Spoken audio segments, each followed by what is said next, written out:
راستے سے بھٹک جائیں. اس لیے اپنے بچوں کو پڑھائیے, اپنے بچوں کو ایجوکیشن دیجیے تاکہ معلوم ہو, اپنے حقوق کے بارے میں تو معلوم ہو. ہمارا سنویدھان, ملک کا کانسٹیٹیوشن ہمیں کیا اجازت دیتا ہے, ملک کا آئین ہمیں کیا دستور ہمیں کیا بتاتا ہے, ہم میں سے کتنے لوگوں کو معلوم ہے؟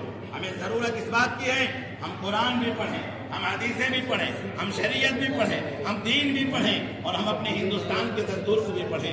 اگر پڑھیں گے نہیں تو آپ کو معلوم کیسے ہوگا؟ اپنے حق کے لیے لڑیں گے کیسے؟ آواز کیسے اٹھائیں گے؟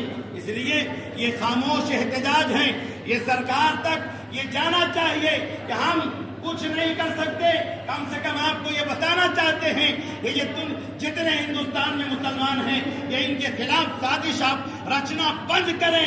یہ مسجدوں کی جائیدادیں, یہ مسجدوں کی زمینیں, یہ قبرستان کی زمینیں, یہ جو ہے ہمارے درگاہوں کی زمینیں, یہ ساری پراپرٹی ہمارے باپ داداؤں کی, یہ کسی کی دی ہوئی بھیک نہیں ہے بلکہ ہمارے باپ داداؤں نے, مسلمانوں کی پچھلی پیڑھیوں نے وقف کیے ہیں.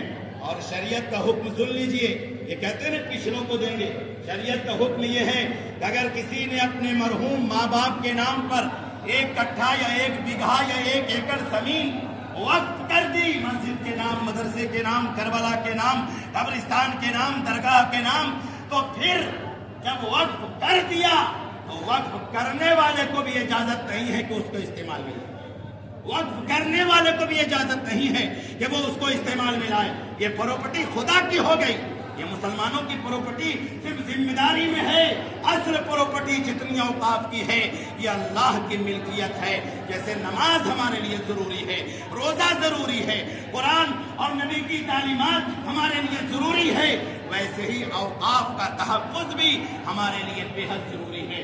اوقاف کے تحفظ کے لیے ہم سے, آپ سے جو بن سکے اس کو کیجیے تاکہ سرکار کی دوغلی پالیسی سمجھ میں آ سکے.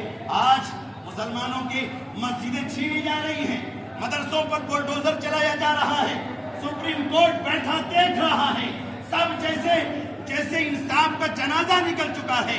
مسلمانوں, آج ضرورت ہے کہ اپنے بچوں کو ہر محکمے میں بھیجو تیار کر کے, ہر جگہ پر اپنے بچوں کو جج بناؤ, ایڈوکیٹ بناؤ, ہر محکمے میں بھیجو, پولیس وبھاگ میں بھیجو, تاکہ جہاں جائیں گے وہ حق اور عدل اور انصاف سے کام کریں گے انشاءاللہ.